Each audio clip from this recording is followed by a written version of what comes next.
When I started my research in semiconductors, I thought that because chips were everywhere, chips were easy to make, and because nuclear bombs were only controlled by a handful of governments, they were hard to make. But what I realized is actually the exact opposite. If you take nuclear weapons, that technology has barely improved since the 1960s. But chips are everywhere because they're cheap and they're tiny.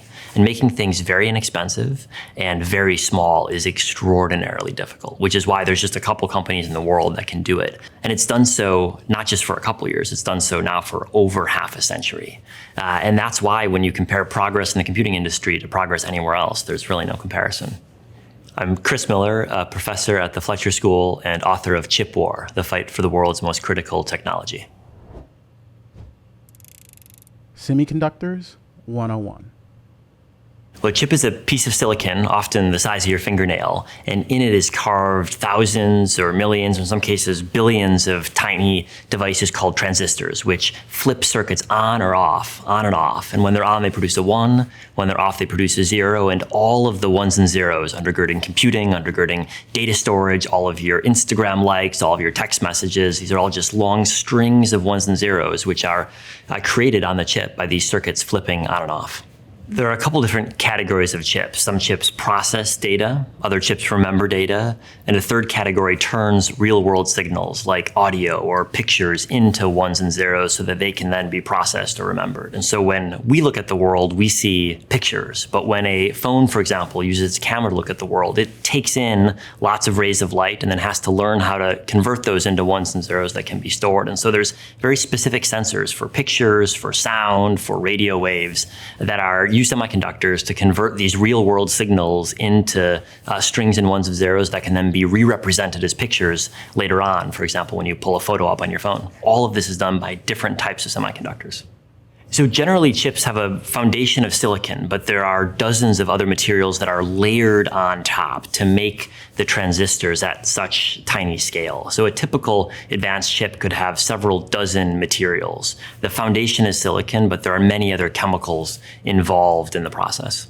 Yeah, it's true that sand is from silicon and so are chips, but the similarities basically end there. The silicon that's used in manufacturing chips is among the most purified elements that we have. And the reason is that when you're manufacturing chips with tiny transistors, you need to place almost every atom perfectly to make those chips work, which means that if your silicon or any of the other materials that you're using has even a single atomic impurity, it can cause defects in the way your chip functions. And so the production of this silicon wafers that are used in the chip manufacturing process requires extraordinary levels of purity. There's really just 4 companies in the world today that are capable of producing silicon wafers at the right level of purity at the scale that's required for contemporary manufacturing.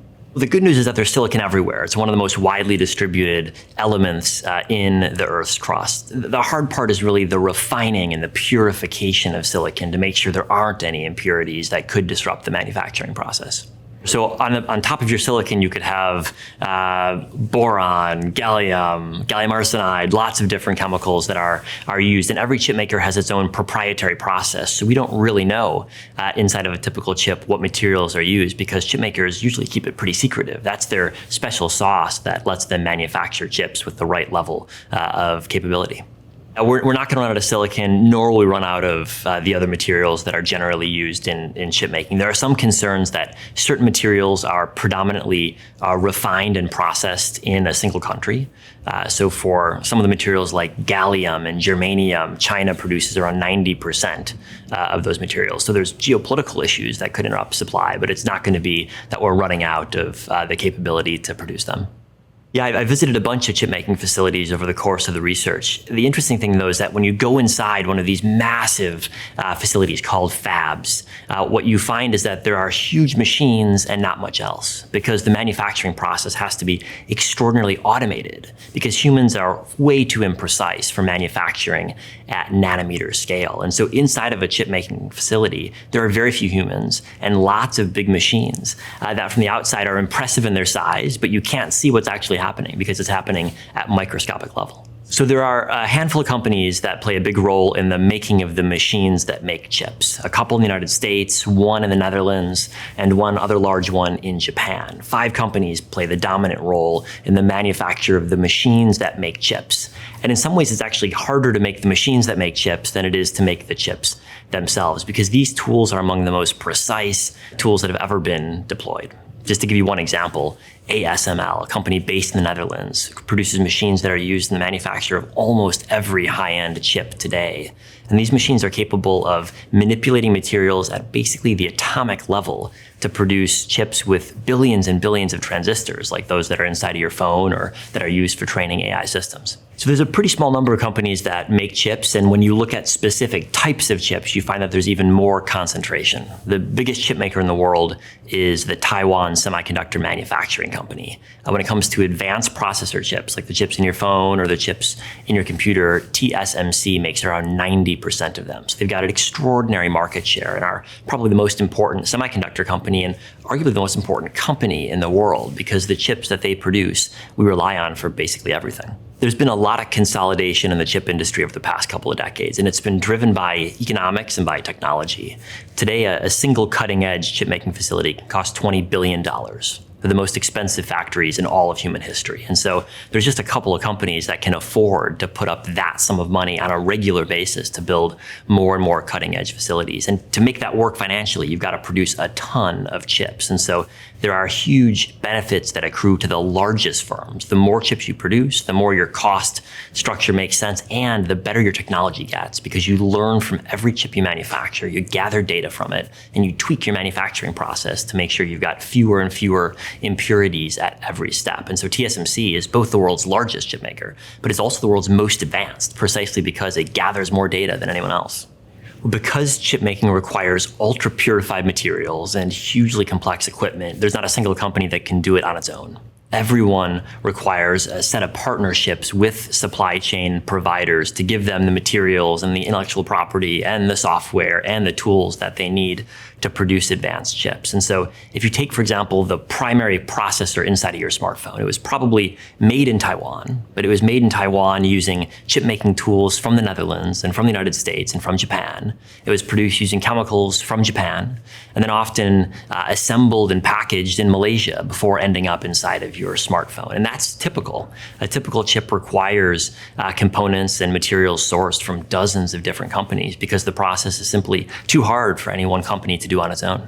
So a nanometer is a billionth of a meter, and chips today are measured in nanometers. If you look at the chip inside of your phone, for example, and try to measure the size of the transistors, of which there will be billions on your smartphone chip, each one of these will be measured in a handful of nanometers.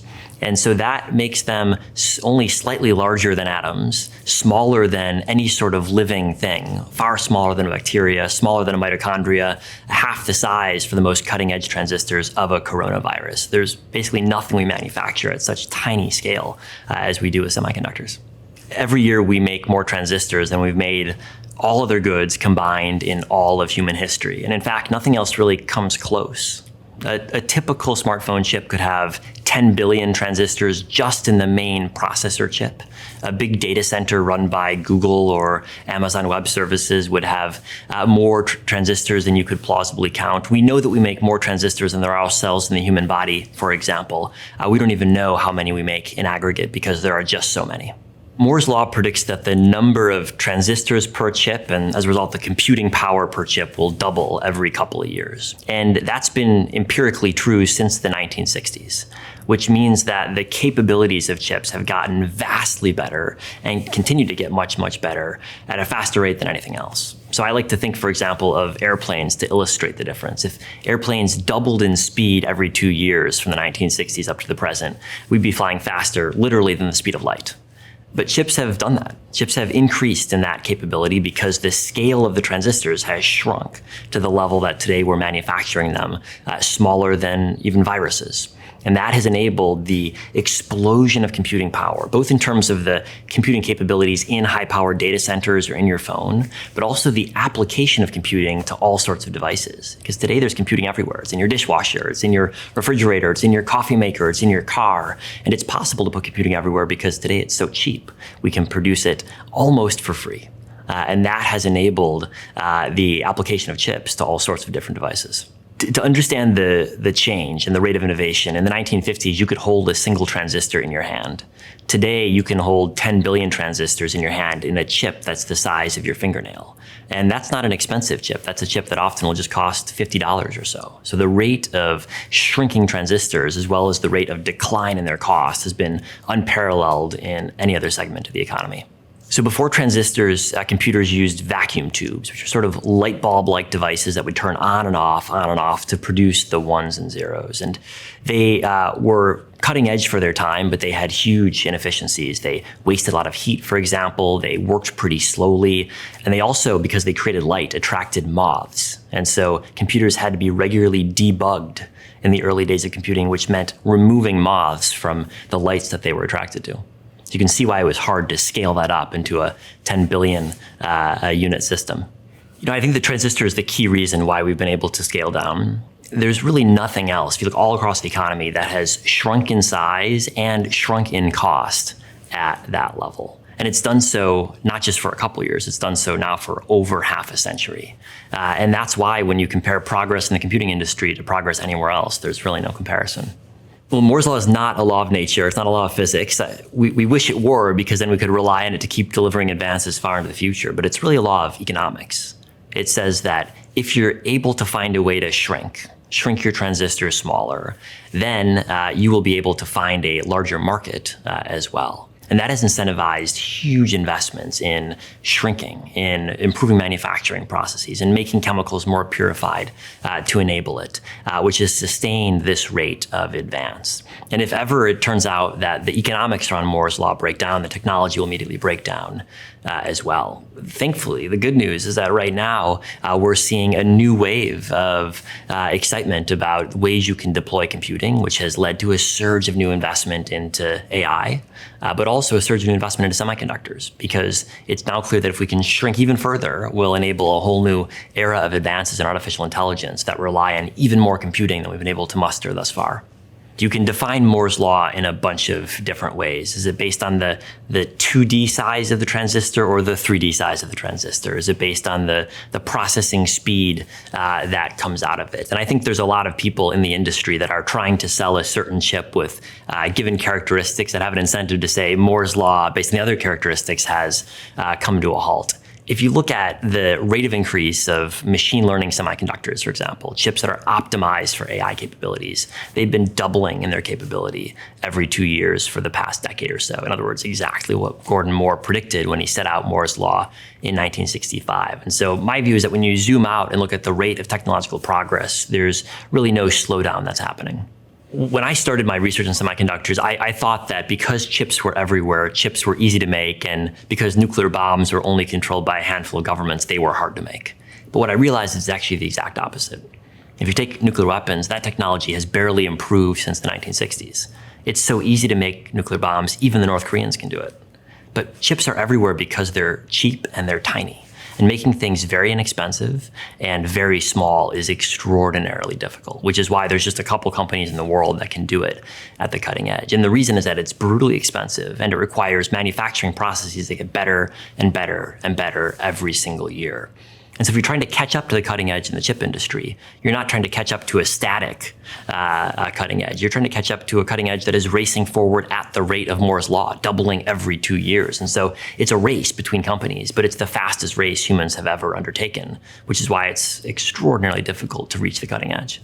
A couple of years ago, it became harder to shrink transistors in two-dimensional format. For a long time, chips were made, they were just described as planar chips in a plane in which all the transistors were on the same level. Now we've started making transistors that have 3 dimensions because we're learning to stack them on top of each other to package more of them together in a way that produces more computing power. And so one of the key trends over the next couple of years is going to be more 3D construction of groups of transistors, which will enable more of them to be crammed into a small amount of space.